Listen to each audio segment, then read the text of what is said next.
একটি সমিতির সদস্যপদ আমাদেরকে নিতে হবে। প্রথম শর্ত হচ্ছে এটা।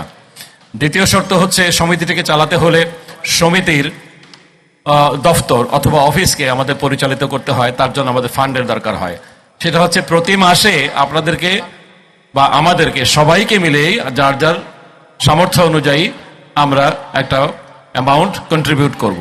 হ্যাঁ, সেটা নির্দিষ্ট পরিমাণও হতে পারে, কিংবা আমরা এটাকে ওপেনও রাখতে পারি, সেটা পরবর্তীতে আপনাদেরকে জানানো হবে।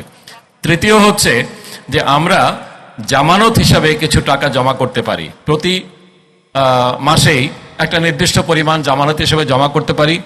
কেউ হয়তো 500 করব, কেউ 1000 করব, কেউ 10,000 করব, কেউ 1 লাখও করব, কেউ হয়তো তার চাইতে বেশিও করতে পারি। যার যার সামর্থ্য অনুযায়ী আমরা তা করব। কিন্তু আমাদের মূল লক্ষ্যটা হবে সেই জামানতটাকে যখন আমরা একটা স্যাচুরেশন লেভেলে নিয়ে আসতে পারবো, একটা